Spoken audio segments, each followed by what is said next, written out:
Мили приятели, добре дошли на излъчването на нашето следващо документално предаване «Български отзвук». Мили приятеля, pekne vítajte na našu ďalšiu reláciu Bulharské ozveny. Je venovaná úsiliu bulharského národa v záchrane svojich židovských spoluobčanov počas holokaustu. Toto podujatie bolo spoločne organizované Bulharským veľvyslanectvom, Veľvyslanectvom Izraelského štátu a Bulharským kultúrnym inštitútom. Prajeme vám ničím nerušené pozeranie.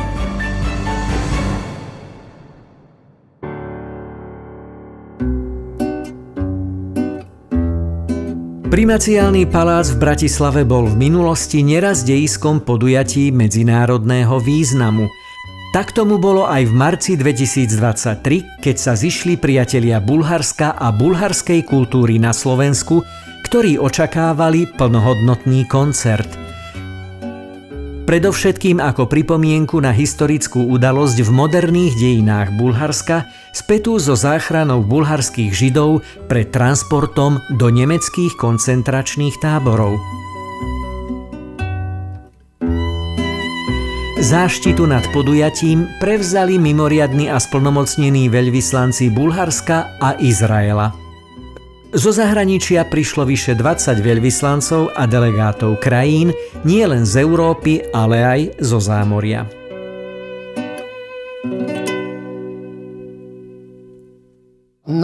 March 2023. We are in the heart of Europe. It's almost an ordinary day despite the raging war in neighboring Ukraine. Who would have thought that we would yet again witness bombing of peaceful cities, that civilians, hundreds of thousands of murdered young soldiers, and that in 21st century. 9th March 1943. Sofia, capital of Bulgaria. The situation was very similar to the present day. World War II raged everywhere. Protests took place across the country. Citizens threatened to lay down under trains on the tracks and block the way to the death camps. Large crowds, including 42 members of the Bulgarian parliament and the highly respected Minister of Justice, Dimitar Peshev, well-known intellectuals, writers, university professors, their students, workers, simply workers, and very ordinary people, led by the head of the Bulgarian Orthodox Church, Patriarch Stefan, who carried a cross, stepped onto the tracks in front of the locomotives. The future Patriarch Maxim threatened that if the action continued, he would board and go with the Bulgarian Jews to the concentration camps. 2 hours before the departure, an official decree of the postponement of the deportation was issued by the head of the state, King Boris III. The wagons remained empty. More than 48,000 Bulgarian Jews were rescued. The deportations never took place. According to information from the Encyclopedia of the Holocaust, it was the only community that grew up in numbers to 53,000 during the war and had 0 victims, despite a time of horrible suffering and perishing of lives of their brothers and sisters across Europe. More than 6 million victims altogether. With sadness in our hearts, we have to tell another but not happy story. 11,000 Jews from Macedonian Thrace under the guns of the SS units of the fascist Third Reich, who directed the action, were deported to the death camps in Poland. What is the truth? Their fate was decided by the Nazis in Vienna, where they first were taken. without a trace of Bulgarian participation. As the prominent historian, politician, and public figure in Israel and descendant of Bulgarian Jews, Mr. Ben Zohar said, Macedonian and Thracian Jews were not Bulgarian citizens. They were citizens of occupied Yugoslavia. They were orphans at this difficult historical moment. The words of Ben Zohar. Bulgaria did not for a single day incorporate these questionable territories of Aegean Thracia and Northern Macedonia into its state. The Bulgarian army had only administrative and formal power.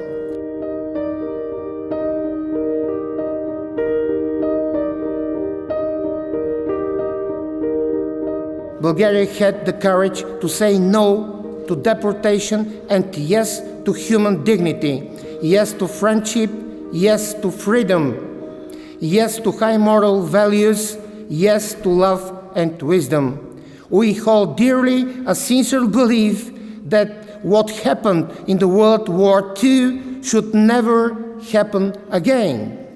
That's why we also stand together along with all democratic countries around the world and don't want the nightmare of history to repeat itself. Thank you for your kind attention.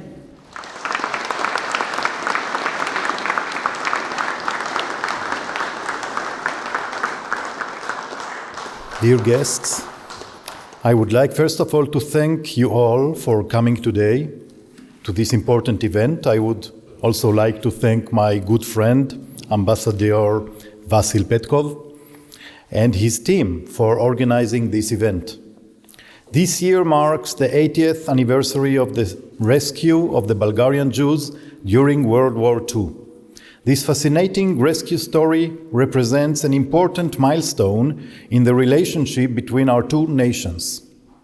Thanks to the heroic actions of Bulgarians, during that time, many Israelis of Bulgarian origin are alive today, as their parents and grandparents were rescued. However, it is important to acknowledge that there are other aspects to this story and to approach the historical facts with responsibility.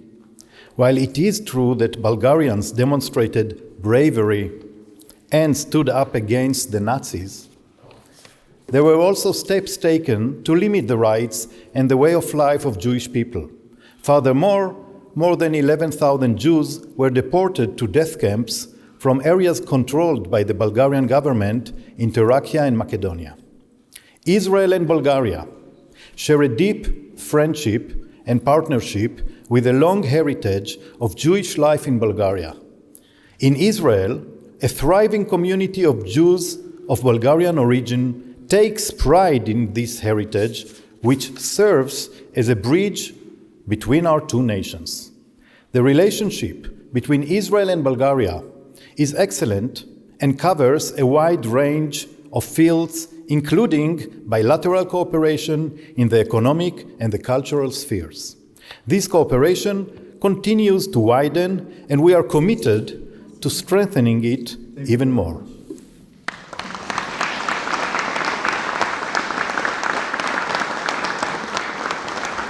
Our beautiful concert of Jewish and Bulgarian music performed by the prominent Bulgarian composer, conductor, and piano player, Maestro Ilievsky, and the famous Slovak violin player, Mr. Szenkereszty, is part of a series of many events, concerts, lectures, discussions, exhibitions, and film presentations around the world. They are organized by the Bulgarian diplomatic missions together with their partners. The Bulgarian News Agency and the Aleph Jewish Bulgarian Cooperation Center set themselves the task of answering historical and ethical questions with the help of prominent experts on the subject. Who the rescuers were, what made this great humanitarian act possible, and why it happened in Bulgaria.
Ktorý moment z dnešného podujatia zapôsobil na vás najsilnejšie?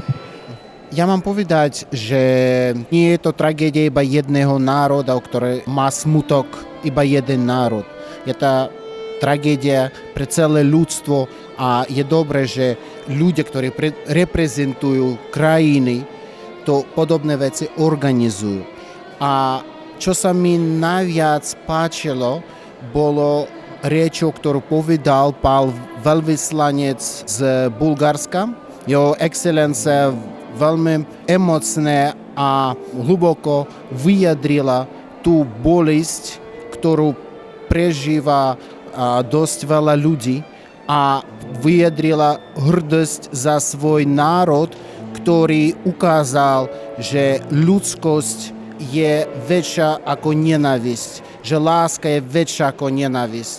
A ja som veľmi vďačný za možnosť byť tu medzi vami a byť svedkom tohto podujatia.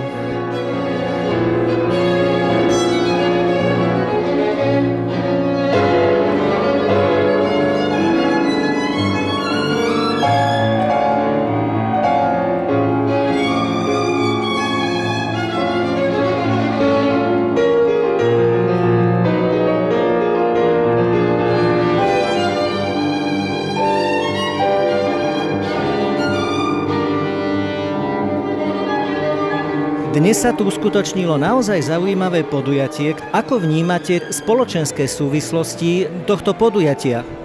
Je to do istej miery inšpirácia. Nám nezostáva nič iné, ako vyjadriť isté morálne ospravedlnenie.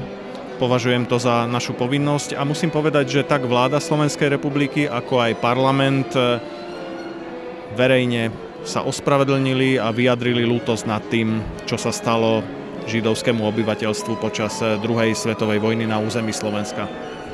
Ktorý moment z dnešného podujatia zapôsobil na vás najsilnejšie? Tak samozrejme, že keď človek príde na takýto koncert, tak sa možno nechá uniesť aj emóciami, keď tá hudba je naozaj emotívna a pre mňa osobne hudba z filmu Schindlerov zoznam patrí medzi tie najemotívnejšie. Mám rád práve túto skladbu, takže bol som rád, že to bolo takým vyvrcholením toho koncertu.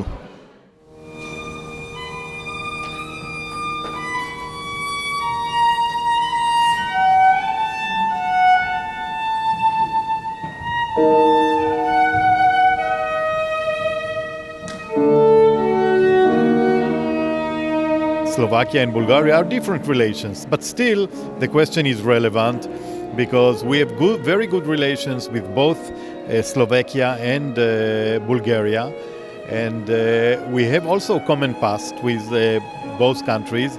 So for us it's very interesting to build on the past, meaning we don't forget what has happened, and we look forward to strengthen our ties with both countries, which are both in the EU, both good, very good, and very important friends of Israel. And we look forward here and also in Sofia to strengthen the ties in all spheres, political, cultural, economical, a tak dále.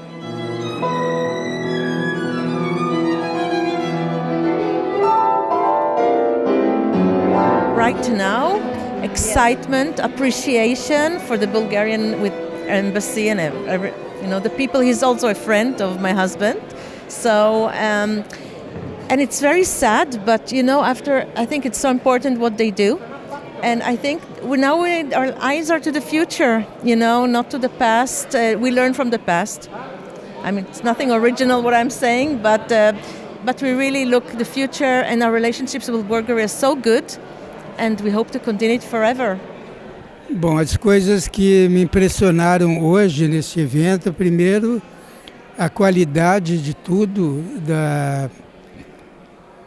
das músicas, das execuções, foi alguma coisa de altíssima qualidade e ao mesmo tempo muito triste por causa das circunstâncias.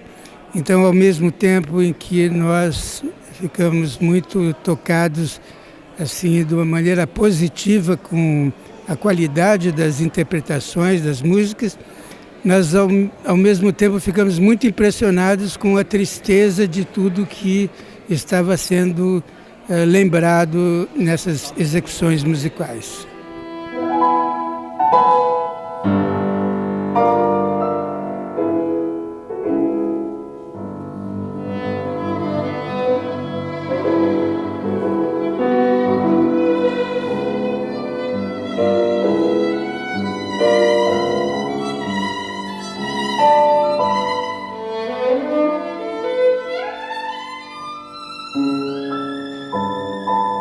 Тъй като искам да отправя това обращение към всички наши сънародници и да изкажа своята искрена благодарност към тези героични българи, които през 1943 година и последващите 1-2 години до края на Втората световна война са сли за своя живот, са успели да спасят 50 000 български евреи. Това е един изключителен героичен акт, който никога няма да бъде забравен и поколенията трябва да го помнят. И вечна им памет на тези хора, те поставят България на едно много високо място в световната история.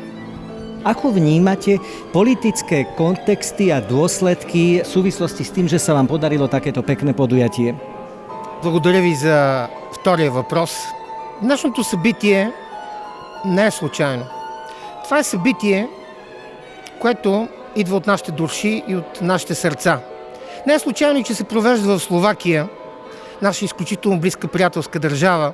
България иска да покаже на целия свят, че иска да има мир, че иска хората да общуват между себе си. По отношение на България и Словакия използвам повода, за да подчертая, че отношенията се базират на едно изключително дълбоко приятелство, което има много дълбоки исторически корени. А днешното събитие е потвърждение в това отношение. И присъствието на толкова високопоставени гости, 15 посланика, заместник-председател на парламента, високопоставени други гости, показва и отношението на словашката общественост и на дипломатическия корпус към това, което България е направила.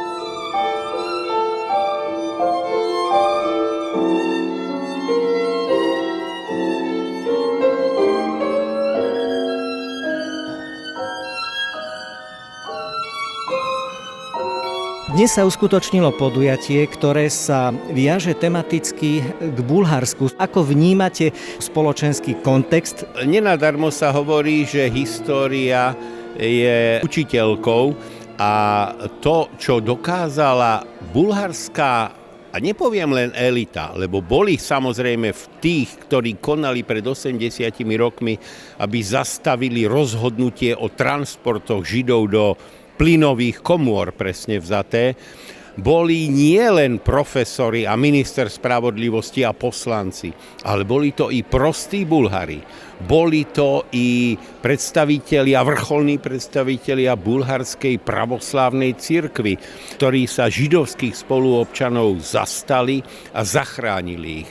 V tomto zmysle je strašne dôležité pripomínať si statočných a tiež to, čo sa stalo, keď sa statoční nenašli.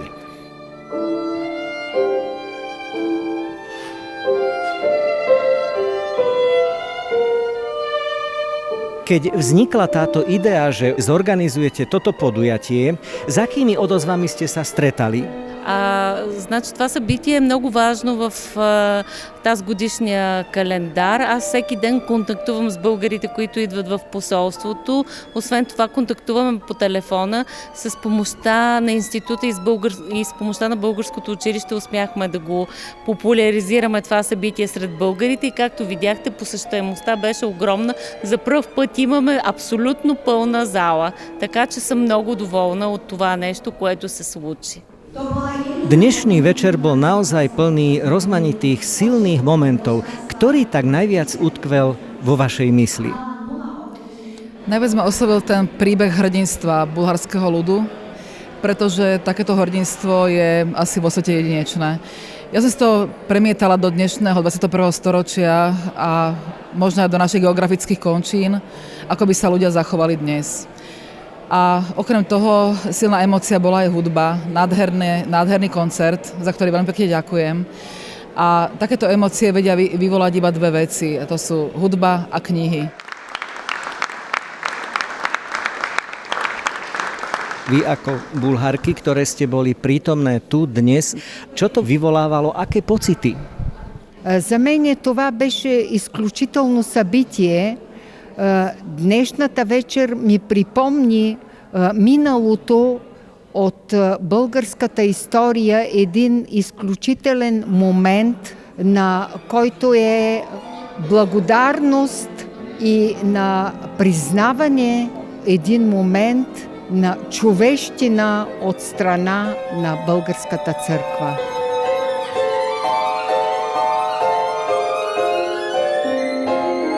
Вечерта при мен остава едно много приятно усещане, че тук се намирам, въпреки че сме в Братислава, се намирам сред приятели, сред съмишленици, сред хора, които ценят това, което е направила България в историческо време.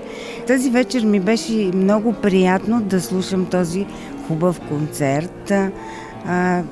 Всичко беше много добре структурирано и благодаря на Българския институт в Братислава за хубавата работа, която свършиха и ни създадоха едно прекрасно усещане.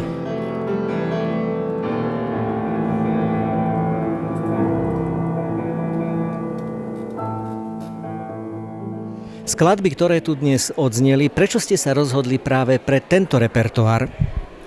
Bolo veľmi ťažké vybrať repertoár na túto udalosť, lebo skladby, ktoré sme dnes večer hrali, vlastne sú takého skôr pochmúrneho charakteru, tak to by som to nazval. Aj v mojej vlastnej skladbe, ktorá predsa len končí dosť temperamentne v tom bulharskom zmysle, tá predohra, tá introdukcia je tiež skôr takého ťažšieho charakteru. No, na jednej strane je to dôvod radovať sa, že bolo zachránených toľko tisíc ľudí pred tými 80 rokmi, ale ako sme dnes počuli, veľmi veľa ich zahynulo. A trošku s tým spájam aj tú Blochovú hudbu. On to tak ako keby predtuchoval vlastne v tom koncerte všetko zakomponoval. Ja tam na niektorých miestach vyslovene vidím ako keby obrazy toho utrpenia a tak ďalej. Ale myslím si, že tento koncert je jedno z tých diel, ktoré keď si človek predstaví holokaust, tak dosť to vlastne vyjadruje. To dielo je také, že aj svojim rozsahom dá aj interpretom, aj publiku podľa mňa trošku zabrať, ale vždycky nás to tak epizódne presunie do inej epizódy, do inej scény. Preto sa nám to zdalo byť najvhodnejšie a keď prišlo pozvanie teda účinkovať v dnešnom večeri, tak hneď som myslel na túto skladbu a na ňo.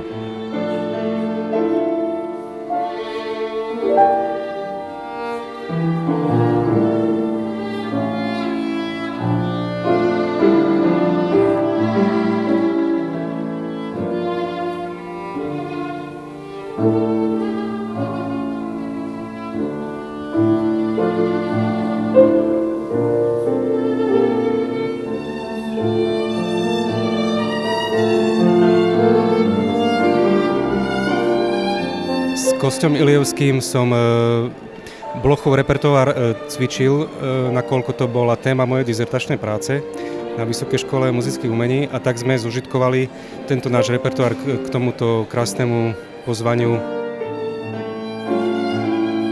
Bola aj nejaká myšlienka, ktorá vám utkvela? V koncerte je tak veľa miest, ktoré evokujú rôzne nálady, ale za každým, keď to človek hrá, za každým to je o niečom inom. Záleží naozaj, ako v ten deň sa cítite. V tej hudbe viete nájsť naozaj veľký diapazon rôznych nálad. Evokuje to rôzne emócie.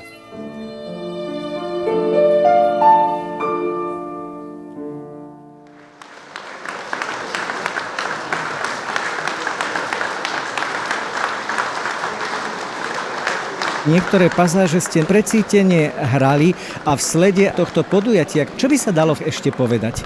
Tak keďže Ernest Bloch bol sám židovským autorom, bol to skladateľ švajčiarsko-amerického pôvodu, ktorý emigroval ešte pred Druhou svetovou vojnou do Ameriky, takže je cítiť v tom koncerte aj hebrejské melódie, dá sa povedať. Ale už aj experimentoval s tou pôvodnou hudbou Ameriky. Mohli ste počuť v tom koncerte aj indiánske melódie alebo popevky. Ale samozrejme najviac cíti tú blochovú krv, tú hebrejskú živelnosť. V čom vidíte význam tohto podujatia, že sa uskutočnilo на Slovensku? Това е една поръка от страна на нашето правителство, на Външно министерство, на Министерството на културата, които са организатори и са отправили една молба към всички дипломатически мисии и културни центрове по света да припомнят 80 годишнината от спасяването на българските евреи, защото младите генерации, много малко хора знаят за този героичен подвиг на българския народ, който е уникален в своята си същност. Prečo treba robiť podujatia tohto druhu? Събития трябва да бъдат правени, защото в днешно време много остро липсва етика, липсва морал, човечност, липсва съпричастност, липсва милост. И поради тази причина трябва непрекъснато да се говори за тези неща и да се напомня как нашите прадеди са успявали да превъзмогнат страха си, да превъзмогнат себе си, но да отстоят това, което е единствено ценно и непреходно в човешкия живот.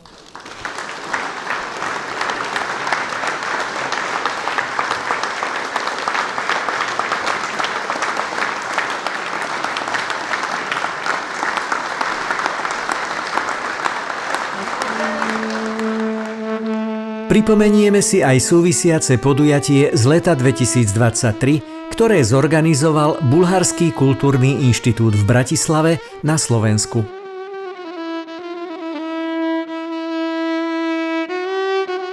Uskutočnilo sa v barokovom átriu Bratislavskej univerzitnej knižnice ako výstava s názvom Židovské obyvateľstvo na bulharských územiach.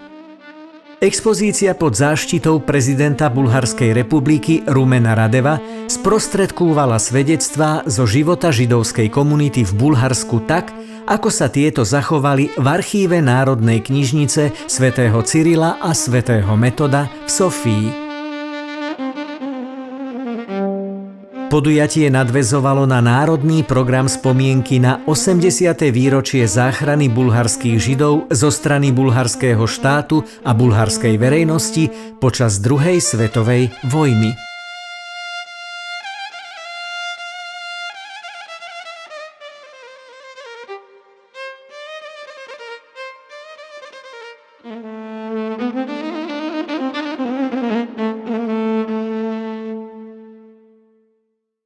Expozícia pozostáva z 22 panelov v bulharčine a v angličtine. Bulharský kultúrny inštitút preložil texty aj do slovenčiny. Verejnosti sú odprezentované rôzne rukopisy, staré tlačené a vzácne knihy, fotografie a dokumenty v bulharskom, v hebrejskom a v osmano-tureckom jazyku. Všetky tieto odrážajú bohatstvo pramenného materiálu o histórii Židov na území Bulharska, ktorí sa zachovali dodnes. Osobitné miesto je venované listinným dôkazom aj z nemeckých archívov, ktoré odkazujú na postoj cara Borisa III. K tzv. Židovskej otázke.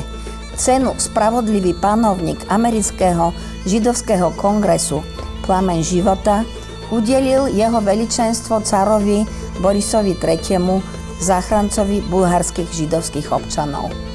Pamätné tabule záchrancom bulharských Židov, jeho veličenstvu carovi Borisovi III., jeho veličenstvu carovnej Joane a exarchovi Štefanovi sú presnou kópiou tabuliek umiestnených v bulharskom posvätnom lese neďaleko Jeruzaléma na znak uznania.